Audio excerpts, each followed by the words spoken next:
আকাশে জমে থাকা মেঘ আজ রহমতের বার্তা নিয়ে এসেছে। প্রতিটি বৃষ্টির ফোঁটা যেন আল্লাহর পক্ষ থেকে নেমে আসা করুণা। আসুন এই বরকতময় মুহূর্তে আমরা আল্লাহর কাছে দোয়া করি।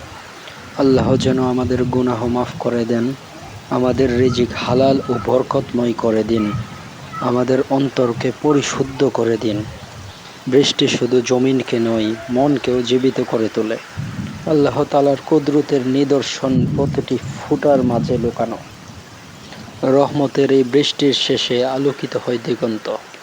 এ যেন আসমান জানাই, সবর করো, রহমত আসবেই। কারণ বৃষ্টির প্রথম ফোঁটা পড়তেই চারদিকে একটি প্রশান্তি ছড়িয়ে পড়ে, গন্ধ ছড়িয়ে পড়ে ভেজা মাটির। এজন্য পৃথিবীর সবচেয়ে আপন গন্ধ, আমাদের শৈশবের স্মৃতির মতোই আপন। গ্রামের মেঠো পথে হালকা কাদায় ভেজা পায়ের ছাপ পড়ে থাকে। নদ নদী আর খালবিলগুলো যেন নতুন প্রাণ ফিরে পায়। আর গ্রামের বাচ্চাদের কথা তো না বললেই নয়। বৃষ্টিতে ভিজে ছোটদের আনন্দ এক অদ্ভুত সুর তোলে চারপাশে।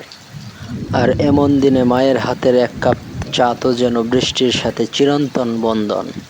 আর এই বৃষ্টি কেবল পানি ঝরায় না, নিয়ে আসে নতুন করে বাঁচার এক উপলব্ধি। মুছে দেই ধুলো, ক্লান্তি আর মন খারাপ।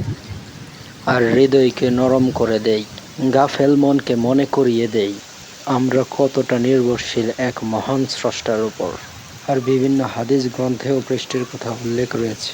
আমাদের প্রিয় নবী হজরত মুহাম্মদ সাল্লাল্লাহু আলাইহি সাল্লাম সবাইকে নিয়ে বৃষ্টির জন্য প্রার্থনা করেছেন। পৃথিবীতে যত রং, যত প্রাণ, সবই মহান স্রষ্টার পক্ষ থেকে। বৃষ্টির মতো একটি ব্যাপারেও রয়েছে তার অসীম কুদরত এবং শিক্ষা।